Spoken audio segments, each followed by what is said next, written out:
Okay, tonight is Genesis chapter 32. And Jacob went on his way, and the angels of God met him. And when Jacob saw them, he said, "This is God's host." And he called the name of that place Mahanaim. And Jacob sent messengers before him to Esau his brother unto the land of Seir, the country of Edom.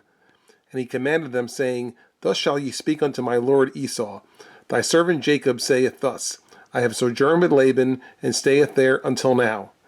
And I have oxen and asses, flocks and men servants and women servants, and I have sent to tell my lord that I may find grace in thy sight."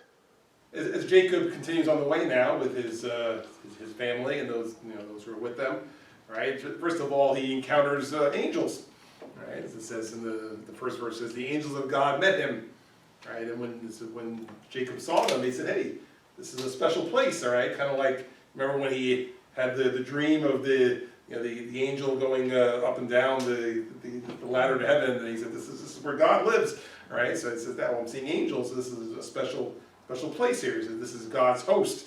In other words, this is those who are welcoming me toward where God wants me to be. See, Jacob was very much now understanding that he was following the plan of God. So because God had spoken to him while at Laban's home and said, "It's time for you to go. It's time for you to go back to the land I prepared for you." So now seeing the angels, it's like they're welcoming him. Hey, you're coming home. You're on your way, right? So this is what he was thinking as he saw the angels there, right? And so now it's time for him to face somebody who he's not seen in 20 years, right? And which is his brother Esau. Right, because if you remember, that was really the primary reason why he had left home. Right, I mean, they made it that he was going to find a wife. Right, but it was mainly that his brother was going to kill him. Right, so now it's time for him to come back face to face with his brother. But yet, obviously not knowing how it's going to go. But this is the time that's come to do this. Right, so that's why he says in 3, it says Jacob sent messengers to Esau his brother. Right, and said, tell Esau this. All right, and verse 4 says, "My servant Jacob says, I stayed with Laban and stayed there until now, and I have all these different animals and so forth, and so basically my whole party, I'm on my way in your direction." So in other words, he's going to give him a heads up that he's on his way. Not that he's coming to attack, obviously, but he's coming for a visit, if you will. So he's coming to really face him again after all these years. Right? It's been 20 years, if you remember, right? Because it's easy to keep track of the number of years because it was 7 years for each daughter, and then 6 years for the cattle. So 7, 7, and 6 was 20 years is how long he's been gone. But now it's, I guess, if he's going to start living in God's promised land and so forth, I guess he figured it's time that I go back and face my brother after what happened 20 years ago. And the messengers returned to Jacob, saying, "We came to thy brother Esau, and also he cometh to meet thee, and 400 men with him." Then Jacob was greatly afraid and distressed, and he divided the people that was with him, and the flocks and herds, and the camels into 2 bands, and said, "If Esau come to the one company and smite it, then the other company which is left shall escape." When the messengers came back, I guess they went to wherever Esau was, and they told him, "Oh, your brother's on his way to see you." So now it says Esau left with 400 men walking towards them. All right, so this is not a good sign in general. Right, it sounds like he's bringing an army with him. Okay, the 400 men. So it says, "We came to brother Esau, and also he cometh to meet thee, and 400 men with him." That's why it says Jacob was greatly afraid and distressed. He's like, he's bringing an army with me. So as a precautionary measure, I mean, even though it seems like, well, he can lose half of his family here, but instead of keeping everybody together, and said, well, now he's bringing this army, he's going to kill us all. So how about half will go this way and half will go that way? So basically, he can only kill half of the family then, and not the whole family, right? So it may seem like a negative way of looking at it, but I guess it was a way of trying to save at least some of their lives, figuring, well, he can only come after one half or the other. Right, so that's why it says in 8, if Esau comes to the one company and smites it, then the other company which is left shall escape. So, I guess also without knowing his intentions, so that if they somehow knew that, okay, yeah, he's coming to attack us, well then he can only attack half of us, at least the other half will escape then. And Jacob said, "O God of my father Abraham, and God of my father Isaac, the Lord which saidst unto me, Return unto thy country and to thy kindred, and I will deal well with thee. I am not worthy of the least of all the mercies and of all the truth which thou hast showed unto thy servant. For with my staff I passed over this Jordan, and now I am become two bands. Deliver me, I pray thee, from the hand of my brother, from the hand of Esau, for I fear him, lest he will come and smite me and the mother with the children. And thou saidst, I will surely do thee good, and make thy seed as the sand of the sea, which cannot be numbered for multitude. See, and 9 says, okay, O God of my father Abraham, this is, listen, you told me to come back to this country, all right? So, you told me to come back this way, so maybe it'd be nice if you would protect us at this point, all right? Since you said this is where I was supposed to be, all right? So, of course, he couches it in 10. He says, I'm not worthy of the least of any mercies and so forth. I'm in a position to demand anything. But but now here I'm so afraid I've broken the family up into two parts, and one's going this way, one's going that way. All right, and 11 it just says, "Please deliver me from the hand of my brother, for I fear him, lest he'll come and kill me and some of my family." So it says, some of the children with their mothers. All right, he's fearful of what's going to happen. 400 men. That's a lot of men, right? And they're a family of what we say, a few women and 10, 11 children, right? So it's just a small group versus 400 men. So of course he's afraid. So finally it says in 12, it says, and thou says, I'll surely do thee good and make thy seed as the sand of the sea. In other words, that this is the promise that God made really from Abraham, that he's going to multiply the seed and so forth. So if he kills us today, then how's that really going to happen, right? Because they're supposed to pass through Jacob. It was Abraham, Isaac, and Jacob. So if Jacob and his whole family gets killed, well then that's frustrating God's plan. So that can't be the outcome you're looking for today. Right? So you're looking for any reason for God to protect him at this point, right? Saying, hey, you sent me here, and you said we were going to make a big family, so now I need you to protect me. I'm afraid of what's going to happen, but I'm going to trust in you to protect me. And he lodged there that same night, and took of that which came to his hand a present for Esau his brother, 200 she-goats, and 20 he-goats, 200 ewes, and 20 rams, 30 milch camels with their colts, 40 kine, and 10 bulls, 20 she-asses, and 10 foals. And he delivered them into the hand of his servants, every drove by themselves, and said unto his servants, Pass over before me, and put a space betwixt drove and drove. He's prayed, right? He spoke to God for God's protection, right? And now whether this was inspired or this was just again trying to come up with any way to prevent something bad happening, so let's try bribery, right? He's sending him gifts, okay? So he gathers together. He says in 13, he says he put together a present for Esau, his brother, right? All these animals, right? Goats and bulls and so forth. And he says, deliver them all to the hand of the servant. Says, bring them all to Esau, right? Say, this is a gift from your brother Jacob, all right? So he's trying to, let's call it a goodwill gesture, okay? Showing that he's not coming with any odd in his heart and wants to make peace. So this is like a peace offering, all right? Let's, here, accept all these animals on my behalf, and then when we see each other, we don't have to kill each other.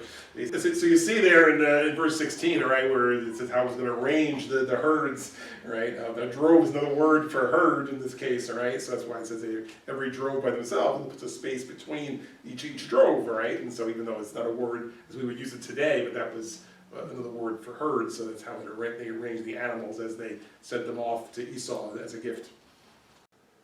And he commanded the foremost, saying, When Esau my brother meeteth thee, and asketh thee, saying, Whose art thou, and whither goest thou, and whose are these before thee?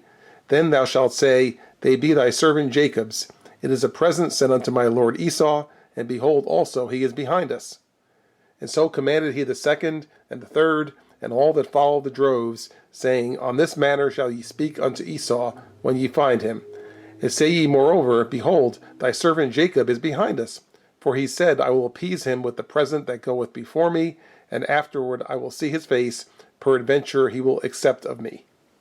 Right, so as Jacob is sending out this gift, okay, all the herds and all the different animals he's sending out, right, so he's giving the servants the message to go with it, right? I mean, for them to just show up with these animals and not know what to say wouldn't serve any purpose, right? So he says, okay, now when you get to my brother Esau, you tell him it's from me, you tell him it's from your brother Jacob, and that he's basically coming up right behind. In other words, he's on his way to see you, right? But here he wanted you to have this gift before he got here, right? So that's the basic message, because otherwise it serves no purpose, right? He's trying to create the goodwill before he gets there, and so he needs to make sure that his brother understands it's from him, and then also that he's on his way to meet him, right? So it's not that he's sending this instead of seeing him, but it's just going to come first, and then it says, that's why it says Jacob will be right behind, right? Which it says in 18, so behold, he is behind us.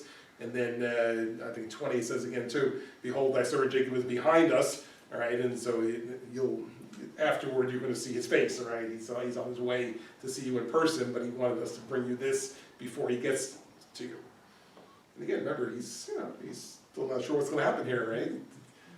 Last time he saw him, he disguised himself as Esau. Remember, put on the clothes and fooled his father and got the special blessing and so forth. And that was the last time he saw him. All right, so that's as far as he knows, he's still ready to kill him for the first time he sees him.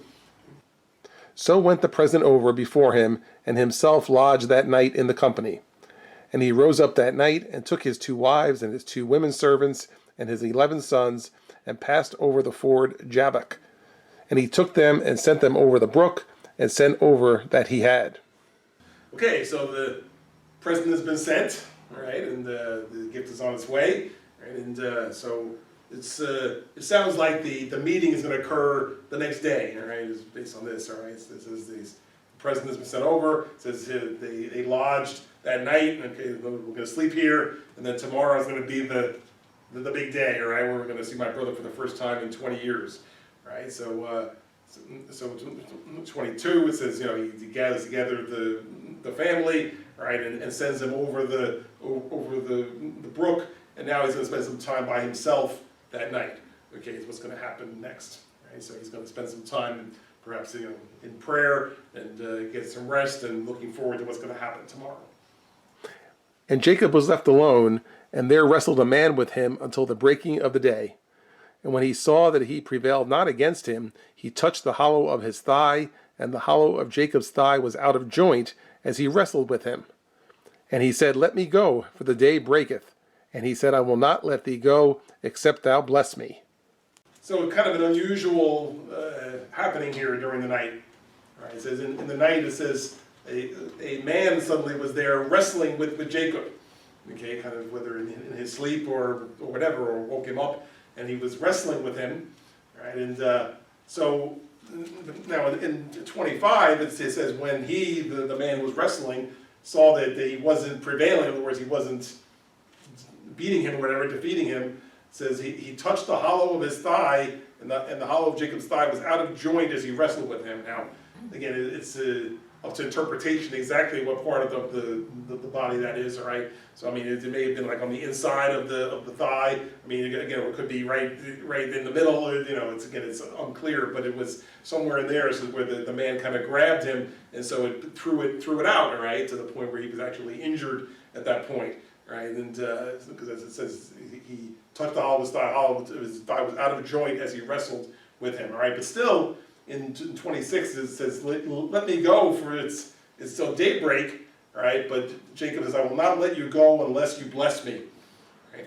Now, again, there's different thoughts as to who the man actually is, right? I mean, some say it's an angel, right? He wrestled with an angel, which would kind of make the most sense, but the way he's referring to him, I want you to bless me, I mean, it would be could be some representation of God himself, all right? And again, you would figure, well, if God, the Father, first of all, is on earth, well, how can anybody hang on to him, all right? But it was something from heaven, all right, whether an angel or some representation from heaven that Jacob was holding on to, and that he said he wouldn't let it go. He says, I won't let you go unless you bless me, all right? So, in other words, showing his own fortitude, his own determination that he wanted God to bless his life and bless what he was going to do.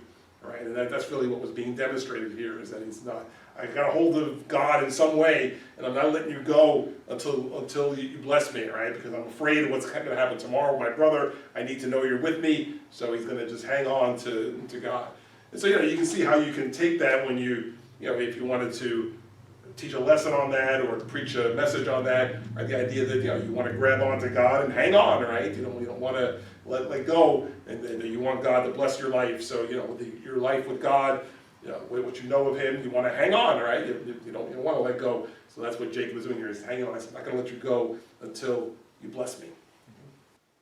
And he said unto him, What is thy name? And he said, Jacob. And he said, Thy name shall be called no more Jacob, but Israel. For as a prince hast thou power with God and with men, and hast prevailed. And Jacob asked him and said, Tell me, I pray thee, thy name. And he said, Wherefore is it that thou dost ask after my name? And he blessed him there. Whoever the man is asked Jacob a question. What's your name? Now, I'm sure he knew his name, but he said, what is your name? And he says, it's Jacob. He said, all right, well, based on this thing that's happened, it's no more Jacob. I'm changing your name to Israel, right? So that from here forth, you're going to be known as Israel, right? So he's changing his name. And now, we want to make sure we remember that, right? Because although, in other parts of the Bible, he's still called Jacob, right? But really, his official name was changed to Israel, right, at this moment. And so, recognizing that now his name is Israel going forward, right?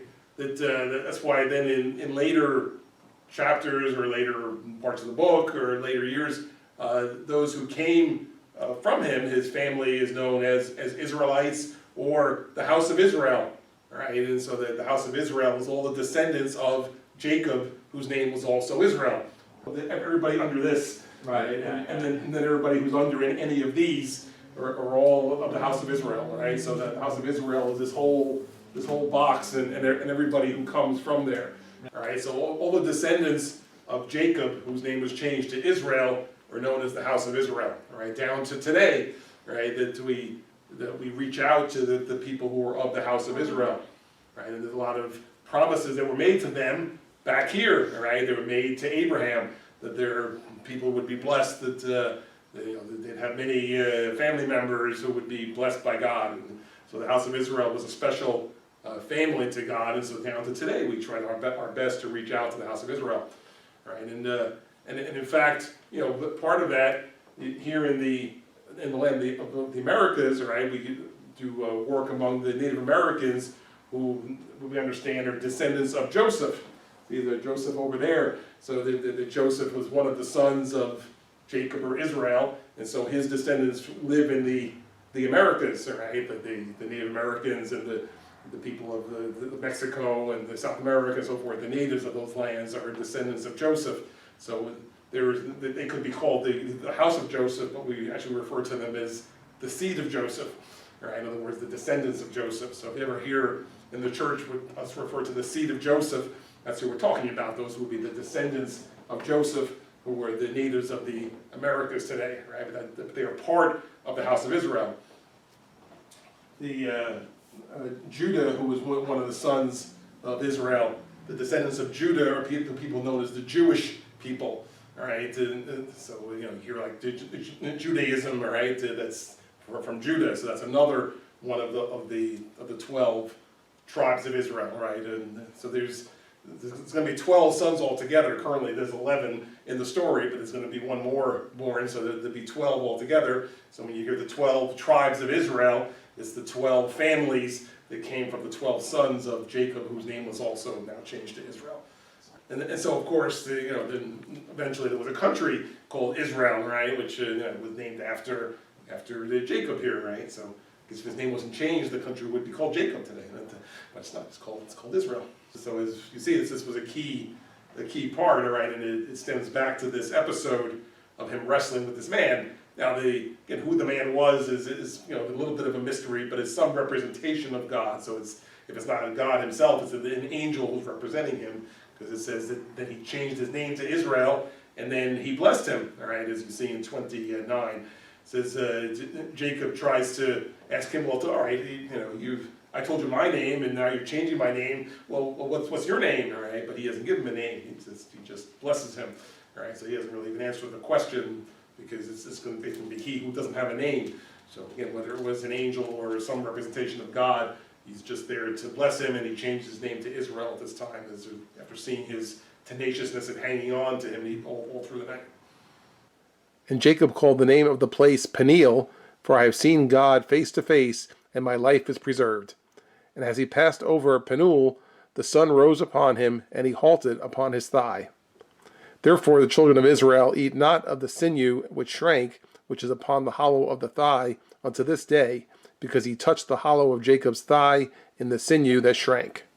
Okay, now in 30, the statement that he makes, again, he says that I've seen God face to face and my life is preserved, right? So, again, whether it was an angel or some other representation, at least as far as Jacob was concerned, he was seeing God, right? Because here he's hanging on, wanted him to bless him. He changed his name, right? And so he certainly had some power there. So he's saying, I've seen God face to face. Remember, God was just a voice to him up until now. So now there was some physical representation that he was holding on to. That's why he's saying, I've seen him now. I've talked to him, I've heard from him, but now I've seen somebody that I was hanging on to. So that's why he said his take on it was, I've seen God face to face and my life is preserved. Now in 31, as he's starting back toward where his family was, it says he halted upon his thigh. Right now, this is the injured part. Right? This is whatever was touched or moved out of whack as he was wrestling. He's limping at this point, right? So he was actually injured at this point. And now I don't think it mentions it anymore after this. So whether it healed up or whether he limped for the rest of his life, we're not sure. But at least at this point, I mean, he was clearly had been injured, right? So you can picture him kind of favoring that leg as he's walking over, all right? And now in 32, it makes a statement, and I have to assume this has to do with animals, all right? That because obviously they don't eat people, so it says that whatever part it was that was hurt or touched, all right, and on the inside of the thigh, whatever. After that, the Israelites wouldn't eat that part of the animal, all right? So whether that's a cow or a lamb, all right? I guess whatever corresponded to that, to what was between the legs or whatever, that they would not eat that part because they considered that it corresponded to this, all right, to where Jacob was touched there and hurt there, so that they wouldn't eat that part anymore. So if you think about what that part would be for a chicken, I mean that's the white part that you would cut out, right? That it would be hard to eat anyway. So we typically don't even eat that today. But it's not sorry for this purpose. It's just because it's hard to eat. But they themselves made a conscious choice that they were not going to eat that part. So that's why they did it, remembering this particular episode that happened with Jacob.